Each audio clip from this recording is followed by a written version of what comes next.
اس فن کی معتبر کتب، مشہور علماء اور فن کی مختصر تاریخ بتا دیں۔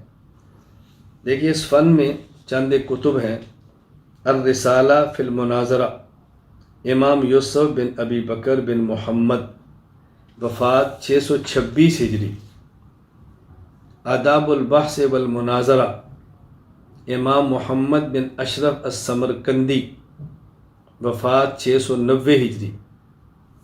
الشریفیہ فی المناظرہ، میر سید شریف علی بن محمد بن علی جرجانی، وفات سن 816 ہجری۔ الحاشیۃ اللکھنویہ علی الرشیدیہ، علامہ عبد الحی بن عبد الحلیم لکھنوی، وفات 1304 ہجری۔ الہدیۃ المختاریہ، علامہ عبد الحی بن عبد الحلیم لکھنوی، وفات 1304 ہجری۔ اور ہماری اپنی تفسیر اصول مناظرہ۔ مشہور علماء، امام اعظم ابو حنیفہ نعمان بن ثابت، وفات 150 ہجری۔ امام محمد بن ادریس شافعی، وفات 204 ہجری۔ علامہ سعد الدین مسعود بن عمر تفتازانی، وفات سن 792 ہجری۔ مولانا محمد قاسم ننوتوی، وفات 1297 ہجری۔ مولانا عبدالشکور لکھنوی، وفات 1381 ہجری، رحمہم اللہ تعالی۔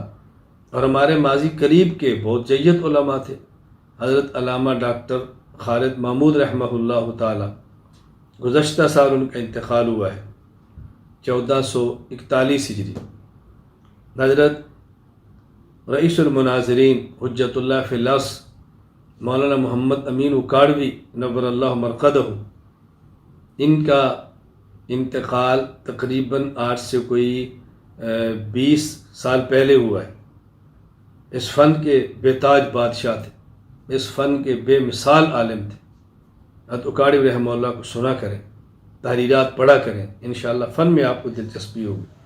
تاریخ، کسی مسئلہ پر فریقین کا گفتگو کرنا، دلائل کا تبادلہ کرنا، یہ قدیم ہے۔ اسے مستقل فن کی صورت میں 6 صدی ہجری میں مدون کیا گیا، جس کے لیے شیخ رکن الدین ابو حامد محمد بن محمد، وفات 615 ہجری، کتاب تصنیف فرمائی الارشاد فی الجدل والخلاف، الارشاد فی الجدل والخلاف۔ اس کے بعد پھر علماء نے سلمان پہ قلم اٹھایا اور فن کو ترقی دی۔ جن حضرات نے ترقی دی اس میں بطور خاص امام فخر الدین رازی، امام نسوی وغیرہ شامل ہیں۔